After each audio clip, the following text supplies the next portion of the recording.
If you're looking to make a ton of money online, then the best option for the widest selection of people is undoubtedly affiliate marketing.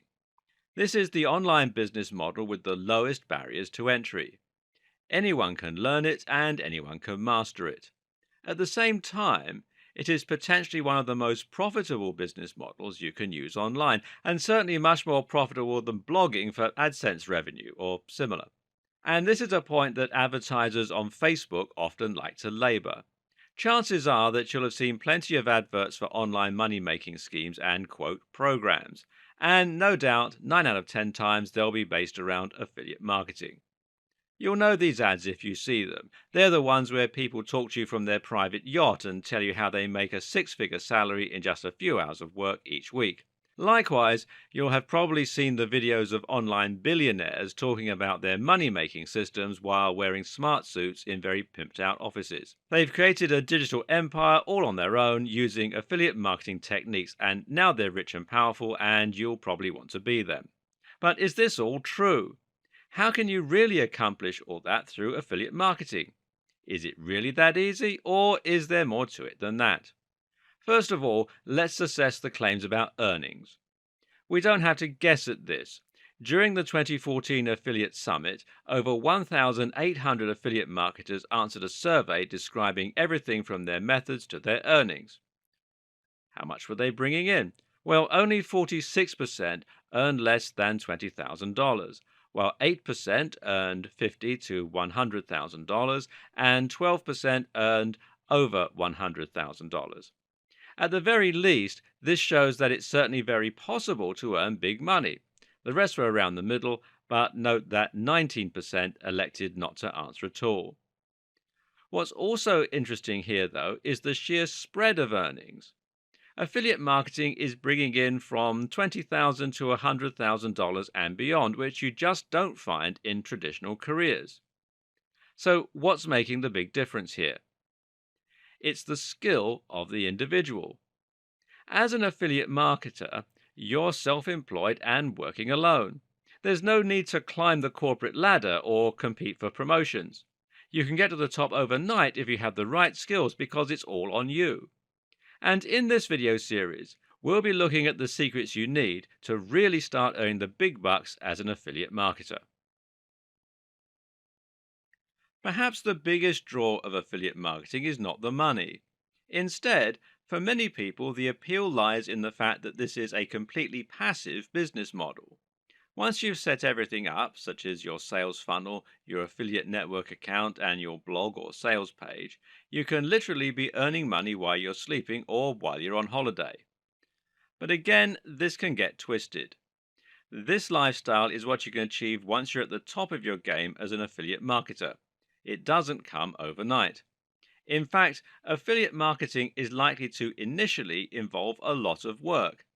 The idea here is that you put the work in up front so that you can sow the seeds of your labor further down the line. To begin with, you need to be willing to put in a lot of hours for very little reward. Specifically, then, what does affiliate marketing involve? If you're watching this video series, then there's a good chance you have a general idea, but we'll recap in a little more detail for those who do not. Essentially, as an affiliate marketer, you sell products for commission. This means you'll be finding products online and promoting them using your own affiliate link. If someone clicks on your link and then buys the product, you'll get a cut of the profit. Often, affiliate marketing involves selling digital products, and you can expect your cut to be as much as 50% all the way up to 75% of the recommended retail price. There's no risk involved for you because you're not creating the products, and there's nothing for you to ship or for you to store. All you have to do is sell, but you earn more than the creator. The hard part, though, is in doing that selling. And this is where the marketing part comes in. And your job from here is to find yourself a large audience through a blog, through an email campaign, through advertising, or through social media, whichever tool you find most effective. And this is why there's no steep learning curve or barrier to entry for beginners. All you're literally doing is making sure people see your affiliate link. There's no product creation and no investment. You can get started tomorrow in minutes and it won't cost you a penny.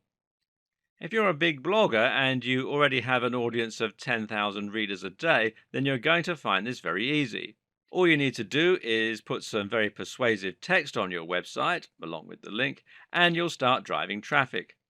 If this is your first attempt at affiliate marketing, though, then you may well find this process a little more complex and a little more hard going. You now have two options: build your own audience or advertise. Actually, there are other methods and growth hacks which you can use, and we'll come to those later, but for now, this will suffice.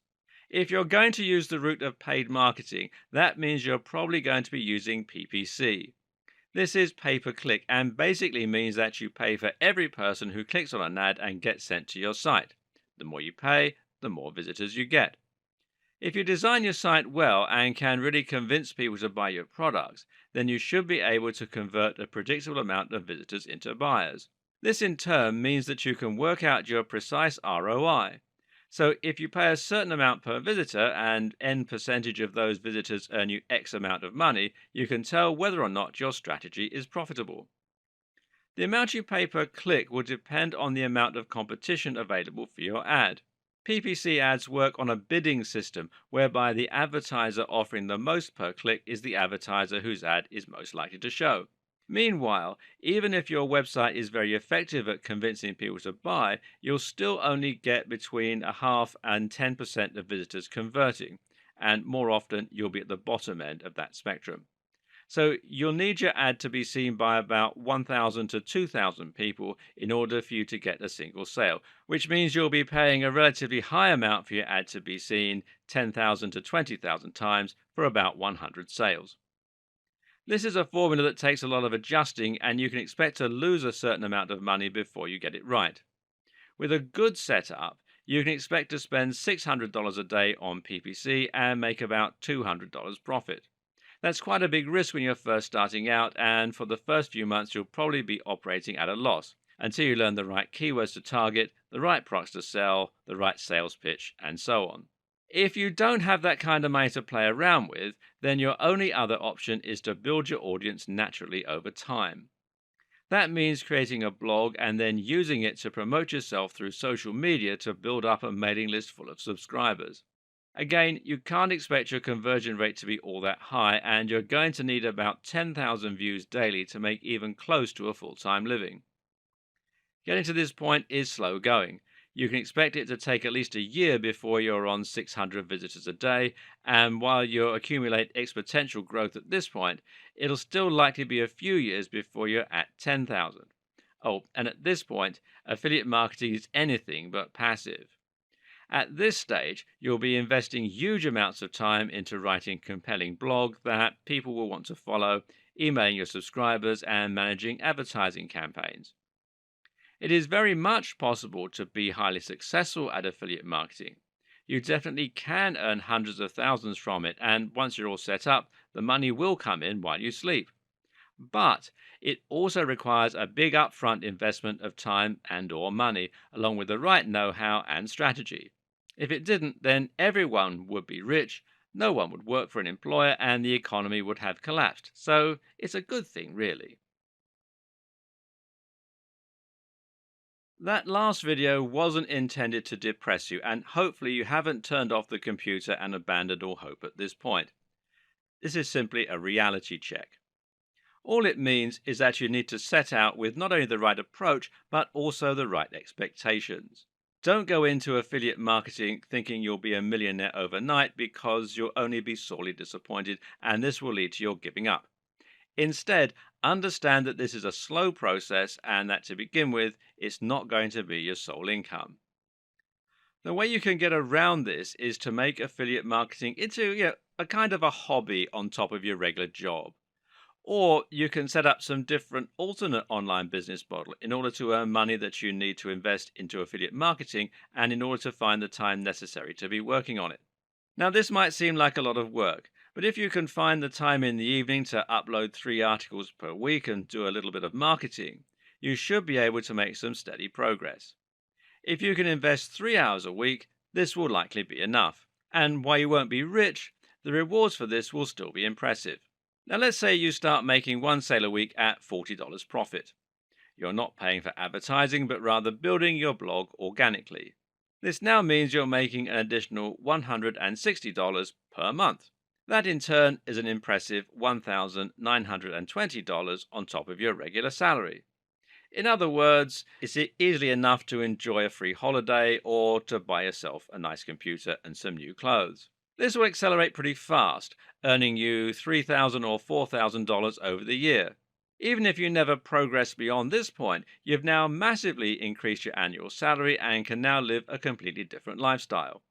You'll have financial security, a backup in case you ever find yourself unemployed. And what's more, if you've chosen to sell products in a niche you're interested in, then you'll be able to do all of this while essentially enjoying learning about a subject you love.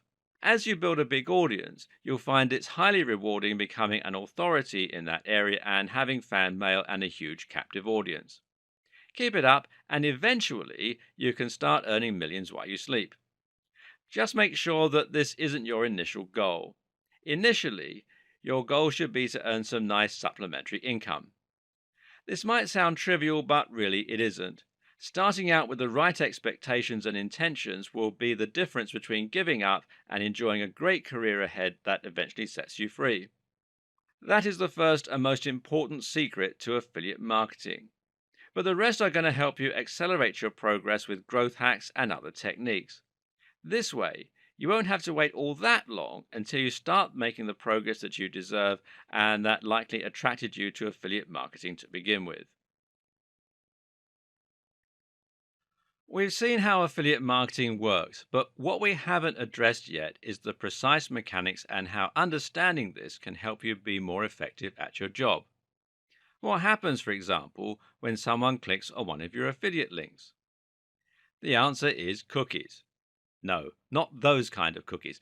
Cookies are small files that get saved on the computer and are handled by your browser. Websites can store cookies and then look for them, and they use this to keep you logged into Facebook or to show you relevant adverts based on your browsing history. When a buyer clicks on your link, they get sent to the checkout page for a specific product. At the same time, though, a cookie will be stored on their computer which will identify them as having been referred by you. This means that when they make a purchase, the profits can be allocated to you. Understanding this is important because it introduces a potential risk that people will see what you're selling and navigate there of their own accord. This is called link bypassing, and it's worth your while to prevent this using link cloaking. This means using a redirect to send people to your affiliate link while hiding the URL from them. You can do this using this simple piece of code. Alternatively, you can use something like tinyurl, which you can find here at tinyurl.com, or bit.ly, which you can find here at bit.ly.com. It's also worth doing a little research into the affiliate scheme that you're going to be working with. That's because the creator of a cookie also gets to set the lifespan. A cookie can last a few minutes, or it can last until the user actively chooses to delete their cookies or change its computer. Of course, it's much better for you to have an affiliate scheme with cookies that don't expire at all. Amazon has a session limited cookie scheme, for instance, that only lasts 24 hours. That's actually pretty good in this case, though, considering that people already know about Amazon and you can make money from other things that people buy from the site that day. What's also key to note is whether a subsequent affiliate can override your cookie.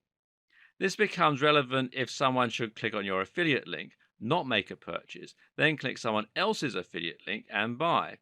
Who gets the money? Well, this depends on whether the affiliate honors the first click or the last click. If you're a lifetime referrer, then you will always be given credit for the referral, regardless of what else happens subsequently. With those technical details out of the way, it's time to start choosing affiliate products and schemes. The first step here is going to be deciding which type of affiliate scheme you want to join up to. Do you want to sell a digital product, a physical product, or a service? The best answers for most beginners will be a digital product. This means something like an ebook, a report, or a digital course. There's no cost associated with the production, storage, or delivery here, and as such, the product creator gets a much bigger slice of the profit. What's more, they have more profit to share with you, and that means you can earn up to 50 to 75% from each sale. To find these products, you should look at an affiliate network such as JVZoo, which you can find here at jvzoo.com, ClickBank, which you can find here at clickbank.com, CJ Affiliate by Conversant. Now, this used to be called Commission Junction, and you can find out more at cj.com, and WSO Pro, which you can find here at warriorplus.com/WSO Pro. To use one of these sites, all you need to do is to sign up, browse through the available products, and then apply to work as an affiliate for a few. You can see data and information about each one, such as the number of sales, the cost, and so on. From there, you want to choose a digital product that is making a lot of sales, but also offers you a good amount of cash per sale. Think too of how you're going to market each of these products and what angle you're going to go with to make it desirable for your audience. Trying out the product is a very good idea, as is finding one that offers free marketing materials that the product creator has designed. Some will come with free landing pages, blog posts, email autoresponder sequences, and more that you can utilize. Promoting digital products means you make more money per sale, and it means there's less that can go wrong. It's also the preferred method by many digital marketers, which means you can find a lot more advice and help. Some people, though, will feel more comfortable selling physical products, which they can do by signing up to Amazon Associates, which you can do at affiliate-program.amazon.com, or ShareASale, which you can find here at shareasale.com. People like selling physical products because they still have a much wider audience.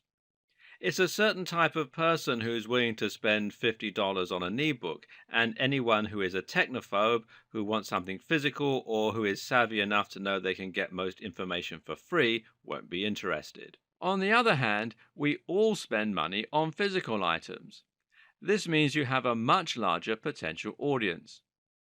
Unfortunately, though, physical products also cost a lot more to produce and ship, and normally they go through more channels before you get the opportunity to promote them. When you sell a product through Amazon, for instance, the money is going to get split between you, the product creator, Amazon, the delivery company, and possibly even another reseller. As such, affiliates on Amazon tend to get as little as 4 to 8% per sale, as opposed to 50 to 75%.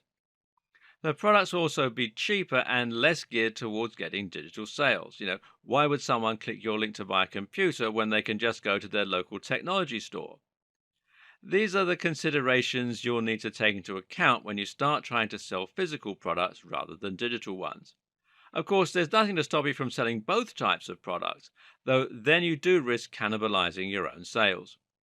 Ultimately, it makes more sense to start with digital products because you can make a bigger earning from fewer sales. When you're not yet getting the sheer volume of visitors you need to make hundreds of sales, selling digital products is still the quicker route to making more money. Finally, you can look at selling services or memberships. These will often provide you with what are known as lifetime commissions. For instance, if you can get people to sign up to a gambling site, then you might be able to earn commission from them for the lifetime of their membership. Get enough of these and you'll be set for life. But, of course, there are unique challenges here too. There are far fewer of these sorts of affiliate schemes, for obvious reasons, and normally the best way to find them is to visit the sites in person. This means you can end up with lots of separate accounts, and in turn, things can get a little fiddly. This is more complex and perhaps not a great starting point for a complete beginner. Something else to consider when choosing an affiliate product is whether it's something that you will be able to sell. Not only must it be possible to sell generally, but you also need to be able to sell it personally. That means that ideally it should be on a topic that you find interesting and that you know how to sell. When creating a blog or building a mailing list, You will usually need to write a lot of blog posts and emails on the topic of the product in order to build trust, provide value, and offer a reason for people to come to your website in the first place. If you aren't careful and you choose a subject you know nothing about, you'll quickly find this tiring and boring, and you'll again be more likely to quit. What's more is that readers might be able to tell that you aren't, in fact, an expert on the subject, and this will undermine the points you make and leave your readers less inclined to trust you. At the same time, you also need to think about the advantages that are unique to you, such as any routes to market you might have. A route to market is any direct link you have with a potential audience, such as a blog or a magazine. If you already have a blog, then of course you need to choose a product that your readers will find interesting. But you might also have some additional routes to market. For instance, think about your contacts. Do you have the email addresses of any top bloggers? Are you friends with the editor of an industry magazine? In other words, it basically boils down to choosing a product that you already know you can sell, even if you don't have a direct route to market. Think about what the best routes to market for each product might be and how you could go about reaching them. Don't choose a product and then think about how you're going to sell it. Choose the product because you know you can sell it. We'll be talking more about this later in the video series. Likewise, another consideration you will have is whether to pick a big niche or niche or a little niche. Of course, every internet marketer knows that your niche is your industry, which at the same time will dictate your subject matter. So, if you're selling an ebook on getting abs, your niche and your industry are fitness. On the other hand, if you're selling an ebook on making money online, then your niche is online business.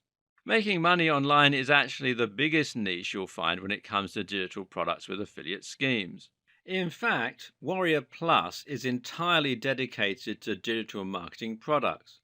Meanwhile, just behind digital marketing as a popular niche are the fitness and online dating niches. This is a good thing because these are proven niches. People are happy to spend money to make money, and they'll also spend money to look and feel better or to find love. These are also subjects that appeal to everyone, so if you're looking for a product with a proven track record, it would likely be in these areas. But there's also a problem here. These areas are highly competitive and oversaturated for the same reasons. If you want to reach this audience, then you're going to need to spend more money on PPC advertising as you'll be bidding against more competitors. Likewise, if you want to create a blog, you'll be competing with a much larger number of other blogs for the top spot on Google and for readers. Conversely, if you create a blog on Super Meat Boy, then you'll be among maybe 2 or 3 other fan sites, and you'll find that you can quickly get seen by pretty much your entire audience. Likewise, you'll probably be able to advertise on Google or Facebook for these terms without spending much money. The same goes for writing about a specific job or profession. If you're selling an ebook on stage lighting techniques, then you'll find it much easier to reach those professionals without spending vast amount of money. But at the same time, the products will also appeal to a much smaller market. This means that it won't take as long to saturate the market, and you likely won't make as many sales over the long term. The answer? Often the best strategy will be to start smaller and then build your way up to reach the bigger niches. Another option is to choose an affiliate product that aims at a smaller cross section of a much larger niche. For instance, fitness for the over 50s is a much smaller chunk of the larger fitness niche. The same goes for digital marketing for students. One more consideration, though, is who the target demographic is and specifically how much disposable income they have. In this regard, aiming at the over 50s makes more sense than aiming at students. Something you might be asking yourself at this point is why a digital product manufacturer would be willing to give away 75% of their profits. What's in it for them? To understand this, it's worth considering the power of scaling up. Sure, they're only making 25% per sale, but if they have 20 affiliates selling 100 copies of their item a day, they're still going to make far more than any of those individual affiliates. More importantly, they'll be able to earn much, much more than they would selling the product on their own. The more commission the affiliates offer, the more people will come on board versus other products, and that means they'll be able to continually scale up their profits. And anyway, they're probably still making money from their own marketing activities where they'll be making 100% per sale. The sales they get from you are all on top of their earnings. The great thing about affiliate marketing through JVZoo or ClickBank is that you can start earning nearly as much as the product creator themselves without having to create anything. There's really very little reason to spend lots of time and money creating a product when you could just find one ready made and earn the same amount of money right away. But saving time and money is only one big benefit of affiliate marketing. The other is the fact that the products you'll be selling will come pre validated. What this basically means is that you know for sure there's demand out there for the product you're selling and that people actually want to buy it. When you create a product of your own, conversely, there is a chance that after putting in all the time and effort to build it, you'll find that no one actually wants it. In that case, all the marketing prowess in the world won't help you, and you'll actually come out of the process worse off than you started. With affiliate marketing, you get to choose a product that is already selling lots of units, and in some cases, you can use their exact sales scripts in order to sell it. This is a proven quantity, and as such, there's nothing that can go wrong. This is literally a cut and paste business, and all that's left to you is to find your own audience.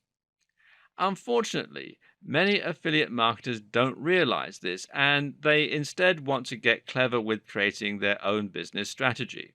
The same goes for all the people who try inventing their own new app or becoming the next massive blogger.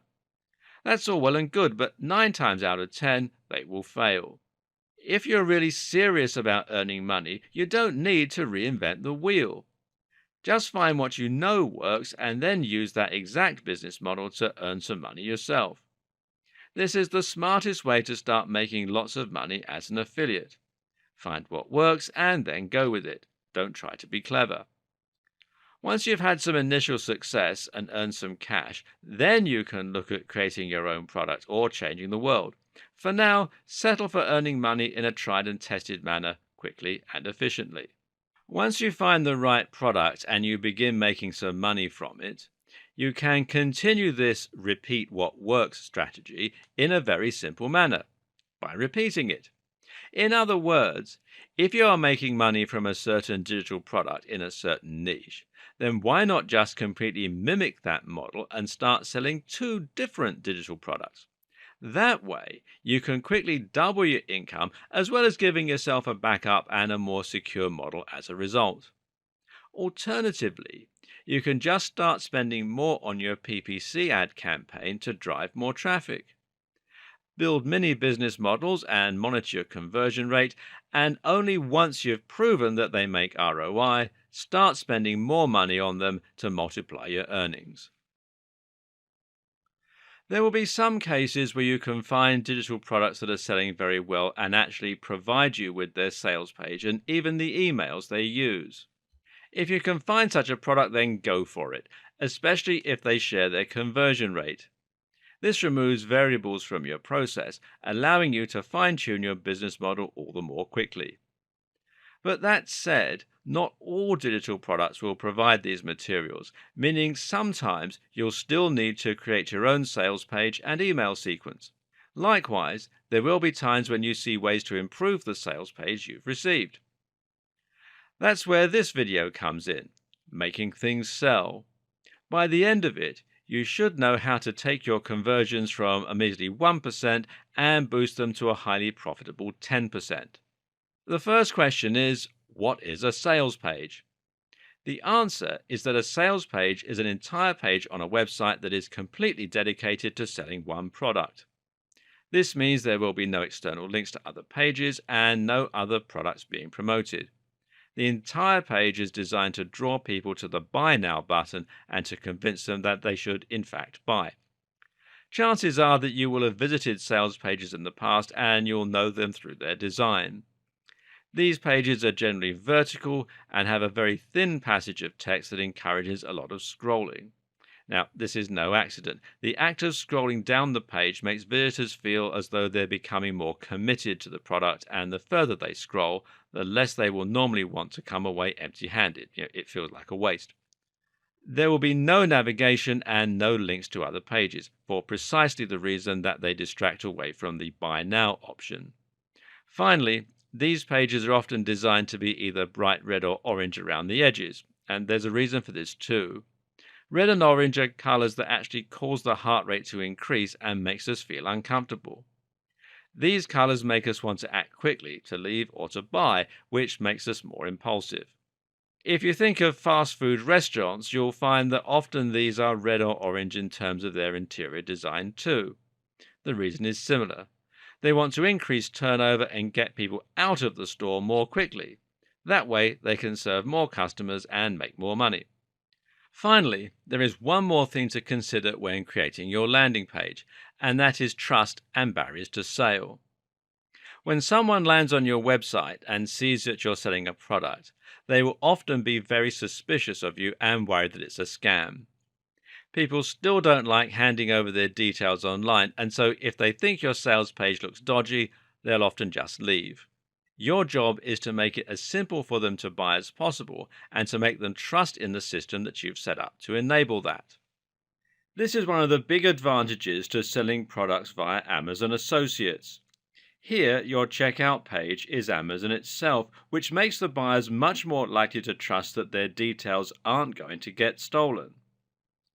Likely they already use Amazon, so they might even be able to use the buy with one click option, which you can see here, to save themselves a ton of time and to really encourage those impulsive buying decisions. If you use JVZoo or ClickBank, then the sales page will be built by those sites, and this will likely be a factor to consider when you choose which network to go with. Is their checkout page professional looking? Would you be happy to spend your money through it? But the initial impression you make to visitors will often be down to the landing page itself, so it's worth making sure you put the time and effort in to create something that looks highly professional and trustworthy. One of the easiest and best ways to do this is to use a tool like OptimizePress. OptimizePress is a WordPress theme which you can install with a single click to make your WordPress site into a traditional sales page. When you do this, you'll be using ready-made layouts and images that have been optimized over thousands of sites and that are constantly being refined. Then all you have to do is enter the text. And you can find out more here at optimizepress.com. And as you can see, they have a video on their site that explains how it all works. Remember what we said about not reinventing the wheel. Why make it more difficult for yourself when you already have the means to create something professional and proven? Otherwise, consider using a third-party developer who has a good track record. This is better than attempting to design the sales page yourself and coming up with something that looks less than perfectly professional. Really though, a convincing sales page is all about your sales script. The text you use to sell your product is going to be the single biggest determining factor when it comes to your conversion rates, and this is something that is highly worth taking the time to learn. There's a lot to this though, so please bear with me while I explain the ins and outs of good persuasive writing. The first and biggest challenge when it comes to making sales will be to grab the attention of your visitors and to communicate that there's something here worth reading and that they shouldn't navigate away from the site. The unfortunate reality these days is that most people are in a rush all the time, have lots of work to do, and don't have time to read through large amounts of text. That means you can't expect your audience to stick around unless you give them a very good reason. You need to grab them with a hook right away and then reel them in. One of the best ways to do this is to give your sales page a narrative structure. This means that you need to turn your pitch into a story that your audience can relate to. The reason this is so effective is that we always want to know how stories end. Have you ever started watching a trashy program late at night that you don't care about, only to find yourself unable to look away until the very end? In such scenarios, you'll often watch for hours, even though you aren't enjoying it. This is the power of narrative, and it's a very human impulse that you can use to your advantage. Another advantage of using a narrative is that it makes the situation more relatable. By telling people that you used to be in the same position as them, you can get them interested, and at the same time, you'll be much more convincing. This, in fact, is the basic structure of many a successful sales page. Introduce a problem, then offer a solution. If you're selling a book on abs, then the problem is lack of fitness or the inability to lose weight. The solution, of course, is your ebook, and you're going to frame all this in a first person narrative where you discuss how you were once overweight until you found this incredible strategy that they can read about in your ebook. Obesity, tiredness, and sluggishness are one type of problem. This is an emotional and abstract problem that you can make anyone relate to. The other type of problem is something specific and simple. For instance, if you're saying an ebook on stage lighting, as we discussed earlier, then you would look for a very specific and simple problem in this niche. Perhaps people struggle to afford the stage lighting equipment they need. Maybe the lights keep falling over. I'm not an expert in this field, and that's why it's not a niche that I would choose. Remember, we discussed picking a field you're familiar with. Anyway, the point is that selling a product which answers a very specific need is always a good strategy, as it simplifies your job to finding people who have that problem. This should come into play when you pick your product. Find a product that solves a clear and easily defined problem. The other things that grab attention are bold statements and rhetorical questions. Rhetorical questions work well because they force the reader to think and reflect. This means they can't just glance over the text and not take it in, but now have to actually engage with it and think about what it means for them. Bold statements, meanwhile, grab attention simply through their brazenness. This could mean that you open up with an unbelievable figure or with a controversial claim. You can then explain yourself later, but initially, this is a great way to get people to stop what they're doing and read. Just as you need to quickly grab attention, you also need to make sure that you hold it and don't let it go, even for a minute. This is where flow comes in, and it's very important to make sure that your text flows smoothly and without obvious breaks. The text should be so compelling that it pulls the reader in from one line to the next without giving them the time to think to leave. This is another reason for the long, narrow design that so many sales pages use. It naturally encourages flow. The same is true with short sentences and lots of space. Ideally, you want to make your content as skim-friendly as possible, especially considering that most web users skim and don't read. You do this by spacing out your text, but also by using lots of headers. In fact, it's generally considered good practice to write your headers so that the entire narrative of the text can be discerned simply by reading the headings. This is also a reason that sales pages will often underline and bold sections. A massive, dense block of text will always be off-putting and hard to read by someone in a hurry. On the other hand, though, imagine a text that spaces out its sentences, that uses a lot of bold statements, and that engages the user with a strong narrative and rhetorical questions. How much more effective might that be? See the difference? Another consideration when it comes to flow is maintaining the interest of your audience and ensuring that your content is never dull or boring. If you start repeating yourself or if the quality of your writing drops, you can lose your readers. A good solution here then is to read the text through yourself and to get other people to, and then identify the points where you occasionally lose interest. Once you do, just fix that section by spacing it out or using more interesting language. Finally, you can also make sure you hold attention by directly addressing the concerns of the reader. The big problem you're contending with here is people saying, yeah, but. If they've heard your pitch before, then they'll be cynical and they won't engage with what you're saying. That's why it's your job to anticipate the problems they'll have and then answer them before they become an issue. That's why you'll often encounter the "I know what you're thinking" line. I know what you're thinking. This is just another training program that you'll never complete. You've tried countless just like it, right? What makes this one any different? I had the exact same thought, but see, that's where brutal ab training is so effective. Because it works so quickly and because it's such a fun challenge, it's incredibly easy to stick to. Now, that last paragraph would be very effective at convincing people that your product isn't just like every other. But if you want to take it one step further, you can also reference statistics or authority figures. While we all know that statistics are remarkably easy to manipulate, this doesn't prevent them from being very effective tools for persuasion. Follow that last statement up with a statistic, then you make it much more believable and convincing.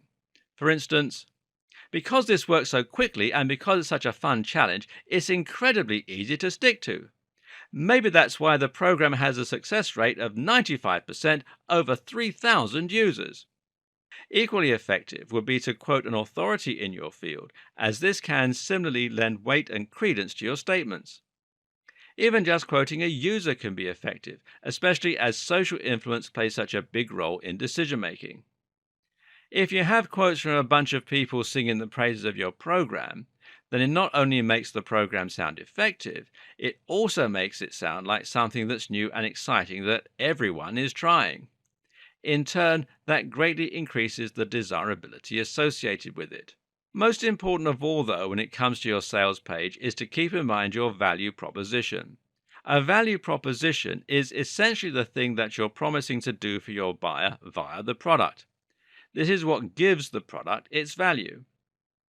This should be at the forefront of your sales pitch because it's what will give the product you're selling its emotional hook. And most things that we buy are based on emotion rather than logic. The old saying goes that you don't sell a hat, you sell a warm head.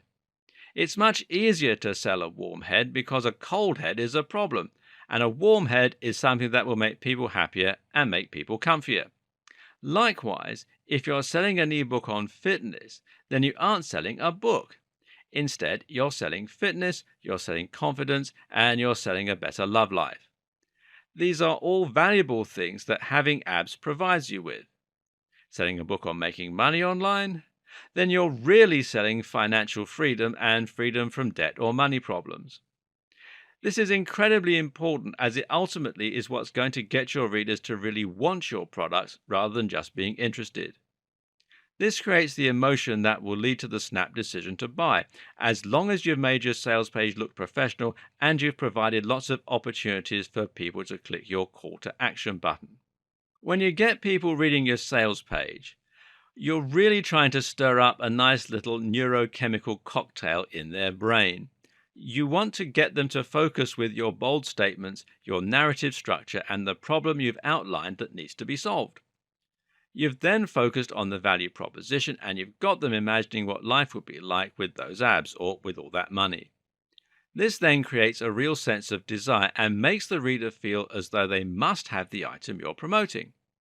Finally, you're going to create anxiety. The anxiety comes from the thought that the product won't be around forever and that it's going to disappear or go up in price. You actually have no control over whether that's true as an affiliate, but that doesn't mean your sales page can't vaguely allude to the idea that the product won't be in stock forever or that the price will likely go up in the near future. This creates urgency, and that in turn prevents the user from wanting to leave the site and think about it. You need to make sure they act now rather than later. You can do this by offering a limited time discount. Some affiliate schemes give you flexibility over the pricing. Or by saying there's only a limited stock and thereby creating scarcity. And this also makes the product seem more popular. Now you'll get that knee-jerk sale that you're looking for. Finally, you should also try to remove any risk associated with the product. This is important because human beings are naturally loss averse. This means that we are more motivated by avoiding loss than we are by achieving gain. So if you let someone play a game where they had a 75% chance of earning $100 and a 25% chance of losing $20, they may still not play. When we're buying, this comes into play if we think the product might be low quality or if we think it could be a scam. That's why you should always offer a 100% money-back guarantee. Better yet, consider offering a try before you buy. All the big affiliate networks offer the former, while there may be ways you can provide the latter, giving away the first chapter after checking with the product creator, for example. Either way, this will help you remove any reason that the reader has not to buy. Of course, your sales page is only one place where you can promote and sell affiliate products. One other place, for instance, is within the body of your articles, which will be a much more passive approach. So, for instance, if you're running a blog and using this to create a big audience that you can drive to your sales page, you can also use those blog posts to make your sales. All you have to do is embed URLs within the body of those posts. Here, you might just mention how X product is really good for whatever you're writing about, and then leave the link there for the reader to click. If they're really interested in your content and you're doing a great job of demonstrating your knowledge and making it exciting, this can lead to a few extra clicks. This is actually an exceptionally good strategy to use when selling physical products as an Amazon affiliate, and here you can leverage the reader's curiosity. So, for instance, you might write an article on certain dating and mention how some people will even use pheromones or OxyContin sprays in order to make themselves more appealing. And of course, here's a great product to check out. Clearly, this is something people might click on just out of sheer curiosity, even if they don't intend to buy. But because Amazon has a 24-hour cookie, you can then make commission on anything that they might subsequently decide to buy on the site, even if they come back later of their own accord. Likewise, you can use links to physical products in blog posts and then actively sell them. A lot of bloggers will make their main income from reviewing Amazon products and then linking to them. For example, many people will read reviews of laptops and other tech before they buy. If they follow your link out of sheer convenience after reading your comments, this can result in a big chunk of cash. Something else that lends itself very nicely to affiliate marketing is email marketing. Simply build a large mailing list from your blog and then pitch products to them. Of course, you'll need to create a compelling blog and give your readers a good reason to subscribe in order to build a large enough list. Once you've done that, though, you'll have direct access to a huge audience of people who trust you and who actively gave you permission to contact them. You can now carry out your sales copy over the course of several emails. While also providing value via tips, entertainment, or general information, you can begin building interest and anticipation for a product. The great thing about this is that your audience will have to wait before you send them the call to action before they know how to buy. People always want what they can't have, so if you do this well, you can build excitement for a product or fever pitch before making your move.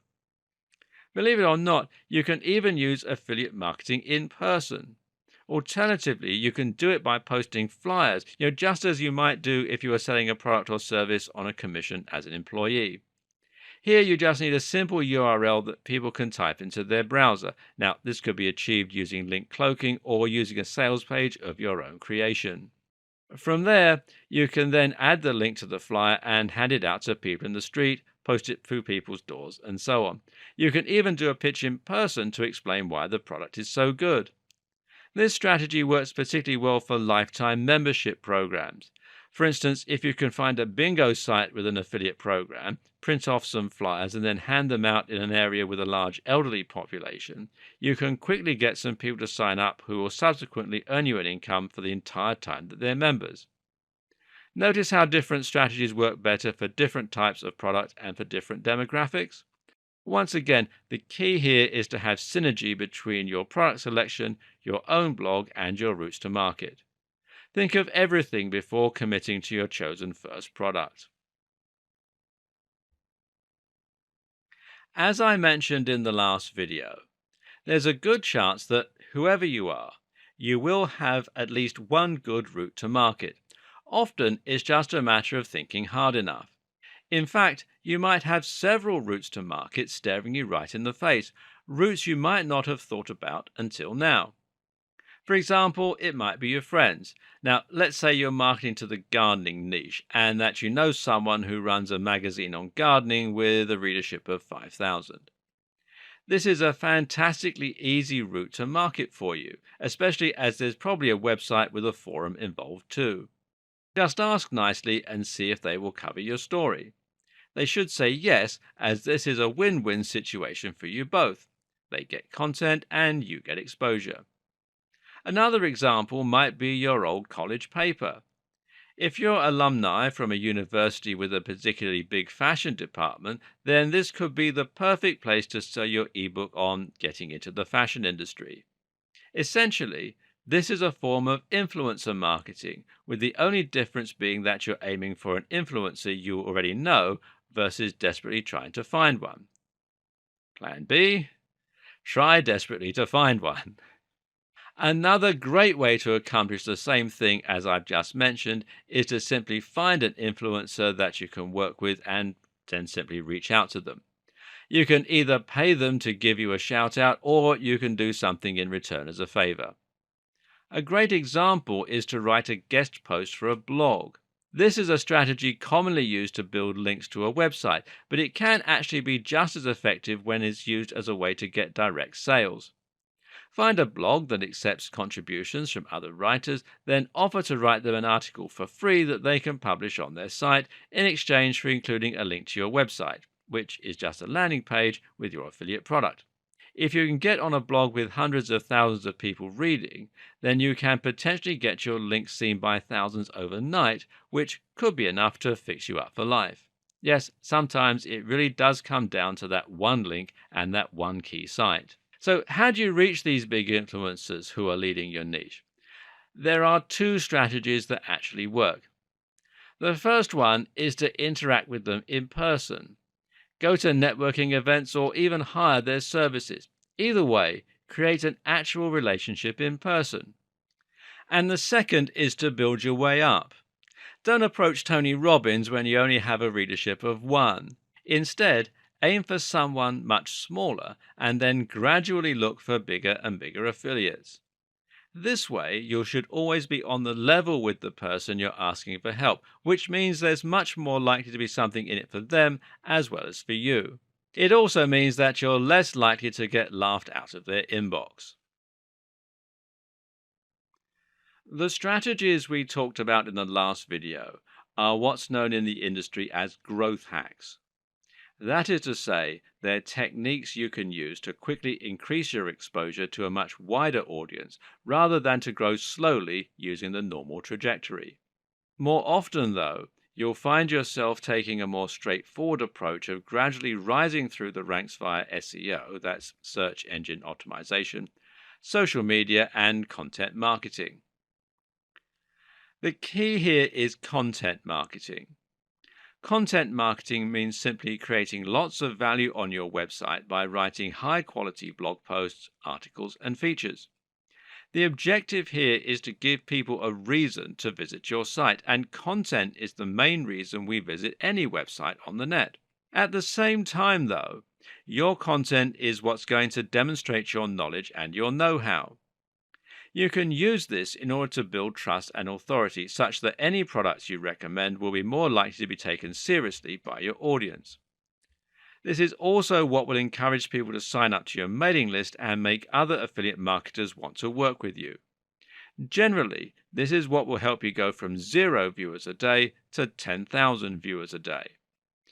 Make sure that your content is long enough to offer real value, and that means around 1,800 words according to research, and that it's unique and engaging.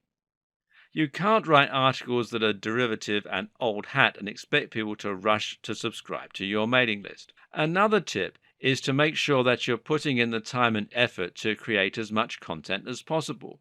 The key here is that in order to make a full-time living from a blog, you need to treat it like a full-time living in terms of the work that you put in. Be on every social media site as well, and make sure that you provide value on here as well, so that you're giving people an actual reason to want to follow you. Do this consistently, and you'll gradually build an audience who trusts you and that you can sell to time and time again. In terms of PPC, and that's pay-per-click advertising, there are two main networks that you'll likely choose from. These are Google AdWords and Facebook ads. The former lets you place your adverts alongside specific searches right on the SERPs, that's search engine results pages. The latter allows you to show ads on users' home feeds. The great thing about both these types of advertising, other than their pay-per-click nature, is the fact that they let you carefully target a very specific type of visitor. Seeing as you pay for each click, your objective is not to get as many people as possible to go to your website, but rather to make sure that only the people most likely to buy from you see your ads and click on them. On Google AdWords, you accomplish this by targeting phrases that only your potential buyers would search for. So, if you're selling a book on getting abs, you might target phrases like how to get abs, but use Google's negative keywords tool to filter out anyone who used the term free, seeing as they're not looking to buy anything. You would then put the price of your ebook right in the description alongside your ad, so that only people who are likely to buy from you will consider clicking it, thereby improving your ROI. On Facebook, you can do something similar by targeting your readers based on their age, their sex, their location, their job, their hobbies, etc. This means that if you're selling an ebook on wedding planning, you can target specifically women who are engaged. Again, this greatly reduces the number of people who will click on your ads but won't be a potentially relevant customer. Once more, your key to success is to think of all this when you choose your product. Ask yourself, how easily can you target your visitors? So there you have it, everything you need to know to be much more effective at affiliate marketing than about 90% of people who get into it. We've covered a lot of information and a ton of secrets, but all in a rather dense manner. To finish then, let's highlight just a few of the biggest and most important tips that we've gone over. First of all, affiliate marketing takes time. To be successful at affiliate marketing, you need to approach it with the right expectations and intentions. To start with, aim to earn some money on the side. Don't think you'll be a millionaire overnight, but that's okay. Aim to supplement your income doing something you love, and in time, you'll start making your riches. Secondly, copy and paste your business. Don't reinvent the wheel. Keep it simple as much as possible. Choose a digital product that has lots of proven sales and use the exact same business model as far as possible to benefit from that proven success. To scale, just rinse and repeat. Start small and climb the ranks. If you don't have lots of money to invest in PPC, then aim for a smaller niche to begin with. If you can find an affiliate product aimed at a particular industry that solves a specific problem, for example, this will often be a great place to start. Then you can reinvest the money you make here once you've saturated that smaller market. And finally, think about how you'll market before you choose the product. Don't pick a product and then worry about how to reach an audience. Instead, pick a product with an idea of how you're going to sell it. What is the value proposition? What routes to market do you already have? How easy is it to target the specific demographic? Use these strategies, be consistent, and you'll find that affiliate marketing really can make you rich and allow you to earn an entirely passive income. Stick with it, enjoy it, and it will happen. And I wish you every success.